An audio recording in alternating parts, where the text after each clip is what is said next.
Okay, thank you.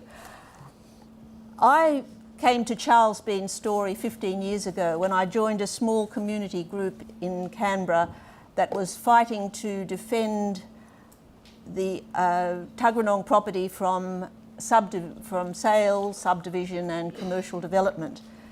And this small group is now called Moth, Minders of Tuggeranong Homestead, and we succeeded in protecting this property, and it now has a full heritage overlay and is prospering in many ways as a centre for public education as much as anything else.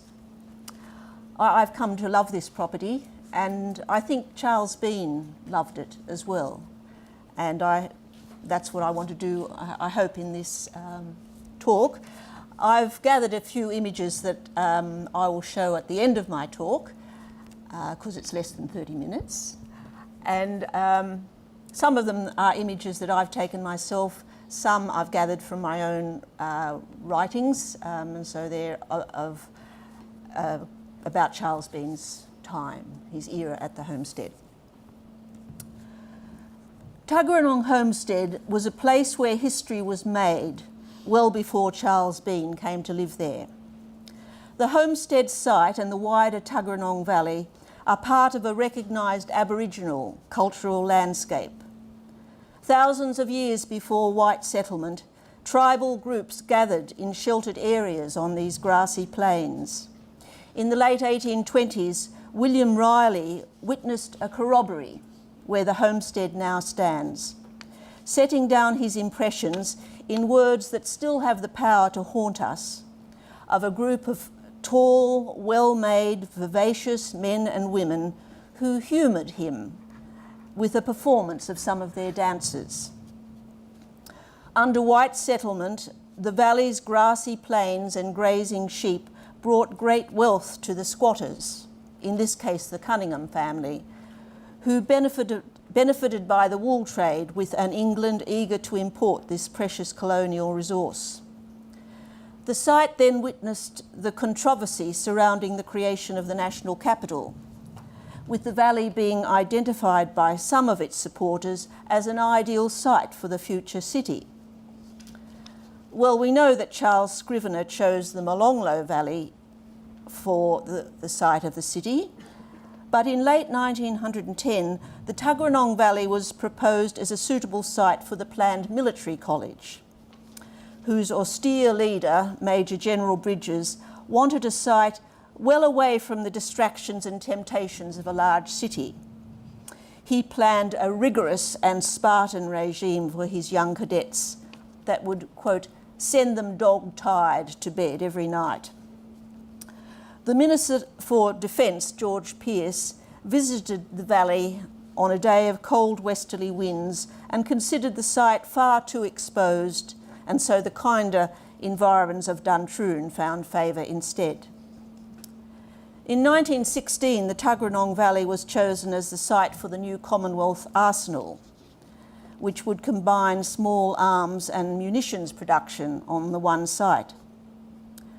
Walter Burley Griffin was pressed into preparing a model of the proposed township, though he had strong reservations about placing the arsenal in his planned federal capital, and was dismayed at the choice of the Tuggeranong Valley, where the arsenal would, quote, would occupy the most attractive land of the territory, land that is needed for a national park. But planning for the arsenal went ahead. A workers' township was designed, a program of tree planting began on the grazed valley floor, and by November 1918, plans were well advanced for water and sewerage supply, roads, electricity, and a rail link to the Tuggeranong siding. The end of the war brought a wave of jubilation everywhere, but it meant that all work at Tuggeranong was suspended. Technical staff were thanked for their contribution to the project and were sent home to Sydney or Melbourne. The Tuggeranong Valley returned to its quiet rural ways, its splendid views of the mountain ranges unimpeded by construction works. The rambling Tuggeranong homestead in its copse of English trees lay empty. the Cunningham family having moved further south to Lanyon on the sale of Tuggeranong to the Commonwealth. In the winter of 1919, Charles Bean and his secretary, Erskine Crawford, travelled up from Melbourne by train to Yass, thence by a Department of Defence car to Canberra, on a journey of reconnaissance to find a place where Bean could take up in earnest the job of writing the war history. What more suitable site than a country homestead in the Commonwealth's new capital? They inspected 2 properties. Bean dismissed Yarralumla as built in the worst style of the 80s. But he found in Tuggeranong a fine old-fashioned station that was suitable in every respect for his purposes. The property was remote enough from big settlements to make unwelcome interruptions unlikely, whether by well-meaning visitors or government officials. It was well served by the railway connection to Goulburn via the Tuggeranong siding, and there were regular postal deliveries from Queanbeyan. Bean's keen sense of economy saw the potential for frugal but healthy living, for himself and, quote, the small team of youngsters who were coming up from Melbourne to form his staff. 2 housekeepers and a handyman already lived on site. There was a large vegetable garden and a productive orchard, and Bean was anxious to acquire a cow or 2 and some sheep, which could graze in the homestead paddock, which was to be cleared of stock owned by the current lessee. Quote, "With the price of meat what it is, we can make a real saving," he told a local official. John Goodwin promised to get him some draftsmen's tables and stools from surplus stock and other furniture from the old Molonglo internment camp.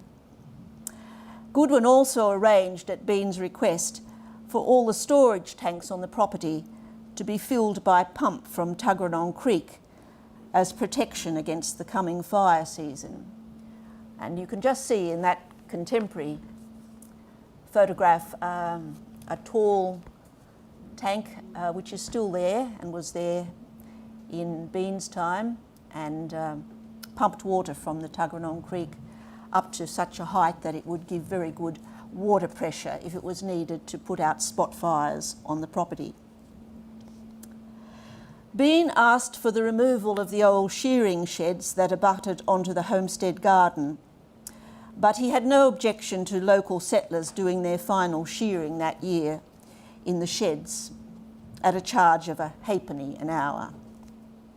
A convict-built barn adjoined the old shearing sheds, and when the shed was being demolished, Bean found under the floor a convict's handcuff of heavy early pattern.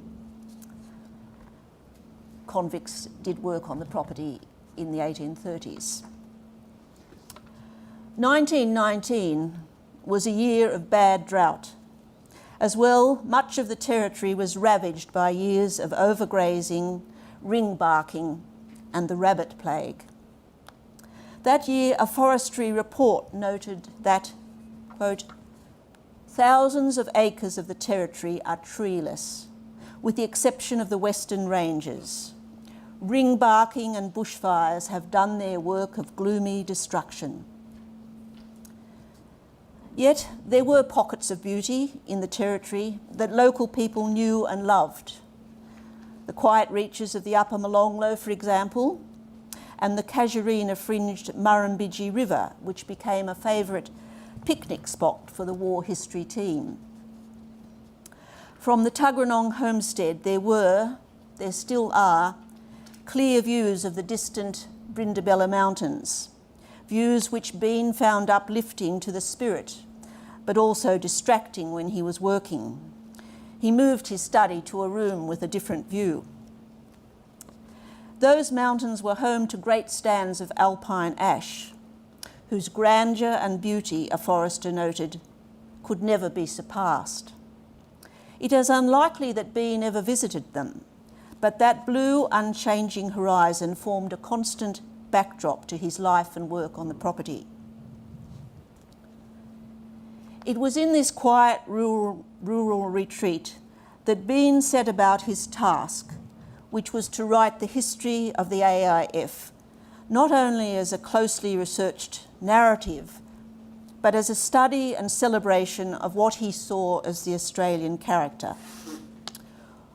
What a poignant contrast there was between the drowsy sheep paddocks of Tuggeranong and the dramatic and terrible vistas which were the subject of his narrative. Initially, Bean thought that the history would be completed in 3 to 5 years. He wrote to his parents in December 1917 about his plans, noting that he had asked Senator Pearce for a settlement of the terms for the 3 years during which I am writing the history. Even in October 1923, after the Gallipoli volumes had been finished, he wrote that he expected the bulk of the work, 8 volumes at least, to be finished by the end of 1924. Well, in fact, we know the final volumes were not completed until 1942. Government officials also saw Bean's stay at Tuggeranong as a short-term one. When Bean asked the Department of Home and Territories, who were the landlords, to pay the cost of a new generator, the department refused. They were not prepared to bear the cost, as they considered that once the Department of Defence had finished occupancy, the best course would be to demolish the old homestead and outbuildings and use the material for other Commonwealth requirements. And in fact, 70 years later, we were fighting the same government mindset. They were quite prepared to demolish most of the property and give it over to the real estate lobby. Bean's stay at Tuggeranong was cut short by a breakdown in his health due to a recurrent kidney ailment that eventually needed surgery. Now, I know there was controversy about whether the climate was a factor. I found evidence that he was warned that the harsh climate of Tuggeranong would further injure his health, and he might have to move at short notice to a warmer climate. In late 1923, before travelling to England for the kidney operation, he wrote to a government official, "Cabinet is considering the proposal that Tuggeranong should be made a farm training school for soldier sons. If I were sure of my health, I should personally have liked to have finished the history at Tuggeranong. I would not have taken any steps to place difficulties in the way of some other use being made of this beautiful home, if in the interest of the country a better use could be found for it." One senses the sadness and regret in these lines. Bean loved this fine old-fashioned homestead, which held many rich and happy memories for him. It was the scene of his growing friendship and then love for his future wife, Ethel Young. Ethel was a nurse from the nearby Queanbeyan Hospital, whom Bean met while a patient there, and Ethel soon joined a circle of friends for regular tennis matches at the courts at Tuggeranong, which the site of that is sort of on half right in the photograph. Effie, as she was known, and Charles were in many ways worlds apart in background, education, interests and character. Bean recognised this, but knew that Effie Young was the woman he wanted to marry. Writing to Effie at her mother's place in the country in late 1920 and pressing her for a definite commitment and date for the wedding, Bean said, "The thought kept cropping up in my mind, well, the history's all right anyway now. I must have been thinking in the back of my brain that the history was uncertain, so long as I had not your help in my life." Charles and Ethel Young were married in Sydney in January 1921, and after a brief honeymoon in the Blue Mountains and Kosciuszko, they went back to Tuggeranong. where the government had made some requested alterations of the house to provide independent married quarters for the Beans. Over the next couple of years, the bachelor establishment evolved into quite a domestic community, with 3 couples married and the birth of a number of babies, including twins. Effie and Charles were never able to have children, but adopted a young relative from Effie's family. Bean also supported Effie's family in many practical ways, including paying for education for members of her family. In Bean's Tuggeranong photo albums held at the War Memorial, there are many photos of Effie in the gardens and of the war historians seated in front of the long homestead veranda, shaded by abundant climbing roses and other creepers. Bean had a keen feeling for landscape and gardens and understood their capacity to heal the spirit. He had collected seeds of poppies, daisies and roses from Pozières and sent them to the Sydney Botanic Gardens. He and Effie found a joint pleasure in the gardens of their country home. In the spring of 1921, Mary Cunningham walked over from Lanyon to pay a visit to her newly married friends, Charles and Ethel Bean. Mary had spent many years cultivating the gardens around the Tuggeranong homestead and planting the orchard that still stands on the northern edge of the property. She wrote to her father, Edward Twynham, about the visit. They have added to and improved the garden so much it was looking quite a picture. Mr. Bean says that visitors from Melbourne are impressed with it, and it is considered quite a feature of the place, and they always call it Mrs. Cunningham's garden. I am so glad that Tuggeranong is in such good hands. It would trouble me to see it neglected, for I was so fond of it, the garden of my own and my children's youth. An English visitor a few years before had recorded her own impressions of the homestead and its environs, the open valley interspersed with clumps of gum trees, quote, eternally varied as individuals, eternally monotonous as forest, rising to the bluest of blue mountains in the west. Close to the homestead there is a willow-fringed creek where precious water flows perennially. As dawn breaks, there is silence in the sheepyards, and the musical jingle of the magpies down at the creek wakes us. Something of the beauty of that quiet pastoral property was also captured by an article written years later by the historian Colonel Arthur Butler, author of the medical history of the war. Butler, writing in 1932, recalled a visit to Bean at the homestead a decade before. I will read his paragraph in full. One page to go. At 6:30 on a glorious spring morning, with the air piquant with an exhilarating freshness such as only uplands like those of the Federal Territory can give, and the sun perhaps 20 degrees above the horizon on the Queanbeyan Hills, I was making my way on foot from the little Tuggeranong siding to the old homestead where Mr., now Dr. Bean, the Australian war historian, was at that time engaged on his monumental task. The circumstances and surroundings were such as to produce a profound sense of the glamour and beauty of Australian scenery, and I was in a receptive mood. As I neared the old homestead, I crossed a little creek rippling over the clearest gravel, and breaking a rise, I saw about 80 yards to my left what appeared to be a massive pillar of yellow. Curiosity and desire to prolong the intense delight of the moment led my feet astray to look at it. As I approached, my ears were assailed by the humming of innumerable bees, and my eyes at the same time delighted beyond measure with a vision of roses, the like of which I had not seen elsewhere.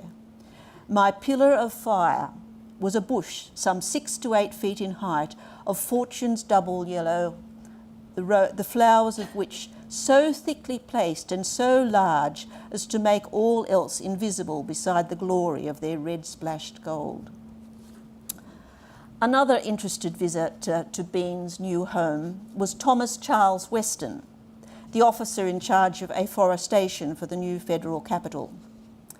Weston went on wide-ranging expeditions into the mountains, scattered farms, country roads and large estates of the federal territory, gathering plant specimens and seeds for his experimental nurseries at Acton and Yarralumla.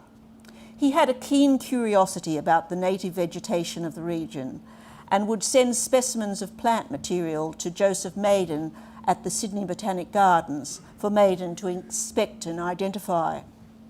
Weston was also tasked with establishing pine plantations to clothe Canberra's denuded and eroded hillsides. And to this end, he came out to Tuggeranong to inspect the stately rows of Monterey pines that had been planted in 1903 on the long driveway to the homestead. Weston collected cones from the trees, and the seedlings from these were later planted out on the pine forest being established on Mount Stromlo, earlier plantings having failed due to the drought. Weston produced dozens of fruit trees and flowering shrubs for Tuggeranong, including for the caretaker's cottage, which was now home to one of Bean's staff. Bean's letters to Weston reveal the warmth of their friendship. And this is a quote from a letter that Bean wrote to Weston. "I'd be very glad to see you some weekend if you'd care to stay with us. Now that you have your car, we'll expect to see you here quite often, and promise not to talk floriculture or horticulture or any other sort of culture." Weston was particularly intrigued, as was Bean himself, by the massive almond tree, one of a pair that stood close to the creek bordering the homestead, and which Bean could see from his office. Ethel Young's mother claimed that the tree was at least 80 years old, and it still bore heavily in the 1920s. During the war, Mary Cunningham, though based at Lanyon, had arranged for the almond crop to be harvested and boxes of almonds sent to troops on the Western Front. Weston arranged to collect seed from the larger of the trees, and the records in the Yarralumla nursery files show where the young seedlings were eventually planted out. The Tuggeranong community in Bean's time was a friendly and sociable place, in spite of the prodigious volume of writing and research which was carried out there under his direction. A billiard table and pianola with 50 rolls were established in what had been Mrs. Cunningham's drawing room, and provided the focus for convivial winter evenings. Some surviving memos suggest that the staff working at Tuggeranong had a currency of broad, tongue-in-cheek humour that they shared. Arthur Basley, the librarian, wrote to the team in May 1922, the question of the division of the sheep in the flock comes up for consideration. Divided among the team, it means 10 2/3 sheep each. The butcher understands the arrangement. A meeting will be held to discuss the matter. Bean himself was a master of this kind of communication. In organising the War Histories team's visit to Canberra for the arrival of the Prince of Wales in June 1920, Bean issued movement orders. Quote, "Arrival of A, B and C parties. Greatcoats and gloves will be worn on all car journeys. Hot water bottles, foot warmers and autograph albums will not be carried. Special attention directed to AWRS Memo number AWM 678091 on war trophies. Utmost to be done to secure a representative collection of buttons and badges. Watches will be synchronised at 7:30 a.m. Back at the homestead, regular tennis matches took place on the ant bed tennis court, which the men had restored, and a concrete cricket pitch was put down in one of the paddocks. The Tuggeranong Twisters, as their team was called, played many sociable matches at home and away at Canberra, Lake Bathurst, Michelego or Queanbeyan, with local schoolboys, farmhands, graziers and school teachers, all contributing at one time or another to the two teams who played under the Twisters' name.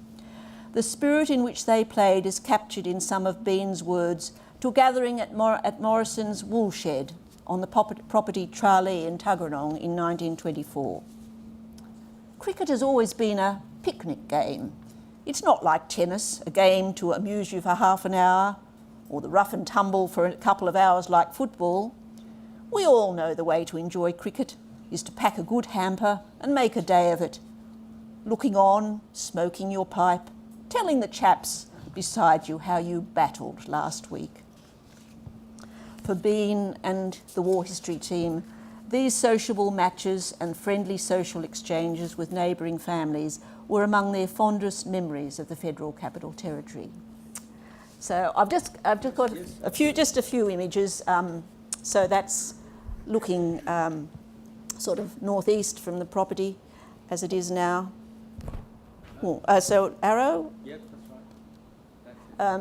That's in the Cunningham time. That was 1910, but it's much as the property would have looked like that. It was a sheep station, and that building over there with the white the windows was the old convict barn, which is still extant. It has heritage protection, but the big roofed building, that was the sweating shed and where the sheep were taken, and all the things to do with shearing were removed because partly it was so near the homestead it was quite smelly. But the final shearing was done in 1919, and you can just see two big trees. That's the creek line with the homestead behind, and they were the glorious almond trees that aren't there now. Sorry, that's a bit distorted, but that's life on a sheep station, getting the bales of wool ready to go to be hauled to the Tuggeranong siding. They had a sort of area where they could load them up from the convict barn and its associated sheds, and it would have looked like that when Bean arrived. That's Mary Cunningham and seven of her children when she was mistress of Tuggeranong in the early Federation years, and she's sitting with the creek beyond her and that glorious almond tree in blossom. There we are. A lot of you have seen that photograph, and that's actually a similar aspect to the one I had at the beginning. Really, it's looking. You can see that high tank. So it's taken from the southwest corner, looking northeast across to the property.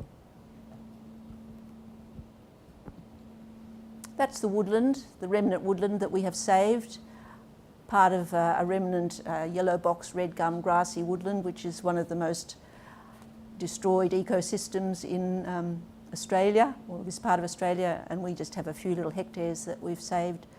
And Charles Bean used to walk there. There's a record of him observing birds and noting the bird life in that area. And lastly, I just took that because that's looking towards the Western Mountains that he loved. So there we go. Thank you.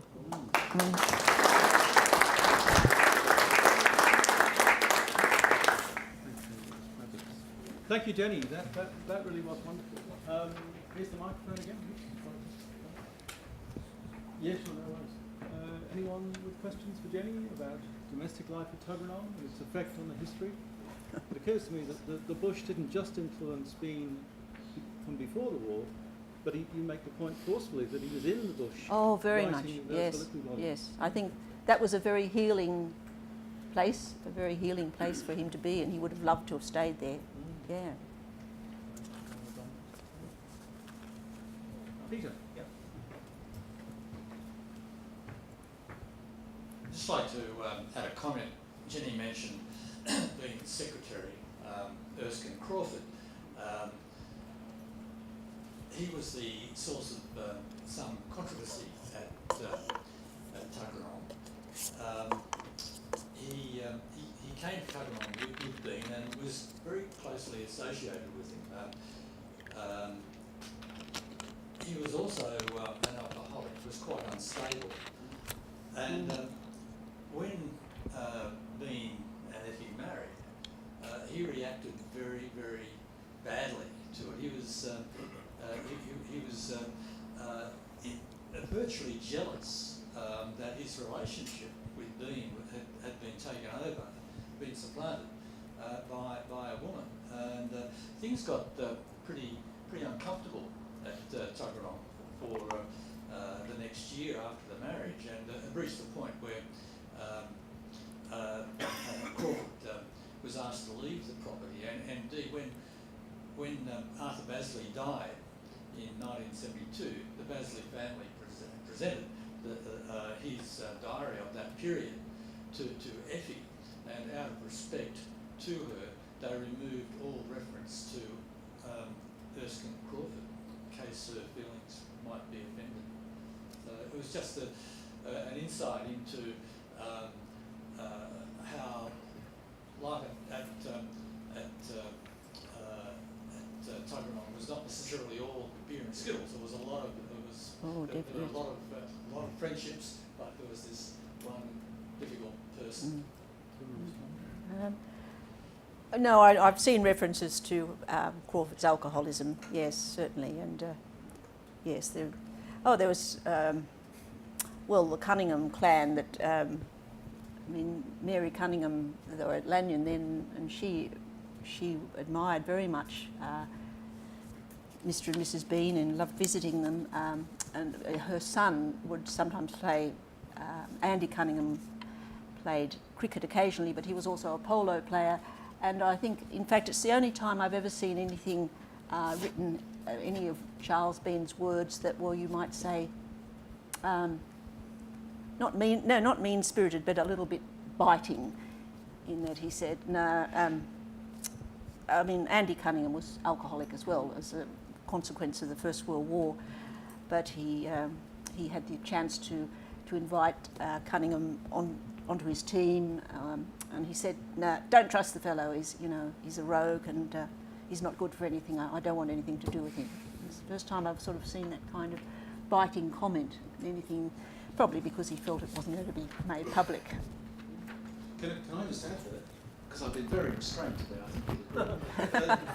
Erskine Crawford, I just noticed a reference in Bean's 1938 paper to the Royal Australian Historical Society, and he described Erskine Crawford as a writer of genius, and the regard between them, which did relate to the war, but I think predated the war, it seemed to be a blind spot in Bean. But it occurs to me that, and Jenny's really alerted us to this, that there's a photograph in the exhibition. Sorry, I keep promoting the exhibition, don't I? Of Bean in 1920 in the garden at Tuggeranong wearing a military uniform, and was one of those men who clung on to his tunic. Yes. And it suggests to me that the war wasn't over for him, and the war wasn't over for lots of them, and Andy Cunningham's one of them, and that among the pastoral idyll that you've sketched for us, as you say, there was also the emotion, the turmoil, the aftermath of the Great War. Yes, perhaps I romanticised it a little bit, but that's my view of the homestead. But I'm sure there were many dark undercurrents as well. You sketched those, yeah. Will. A quick one. I'm just unsure of the dates he was there. You said he arrived in 1919. Yes, and then he had to go to England for an operation, and he came back to the homestead. And I think the team finally packed up mid 1924. Yeah, so and then they went to Sydney to the Victoria Barracks. That's when they went to Linfield? Yes, they moved there, and they went to Linfield, and then of course later on it was. And the period after he left, how was he? What happened to the? Did it remain? The homestead. The homestead, was it lived in? It was. There was talk of. It's about my next book actually. I'm writing a book about soldier settlers of southern Canberra, and after the war, as you probably know, a lot of the big estates around Canberra were divided up for soldier settlers, quite small, less than 1,000 acres, and the decision was the Tuggeranong property was broken up into soldier settlers, but the actual Tuggeranong homestead property was considered of prime value, and they didn't give that to a soldier settler. In fact, they had an auction, I think, and a well-known family from the Harden district the McCormack family got the lease, and they ran a very successful fine wool station there. And they also grew wheat there till the property was resumed for suburban development in the 1970s. So it had a further history, a pastoral history. Yeah.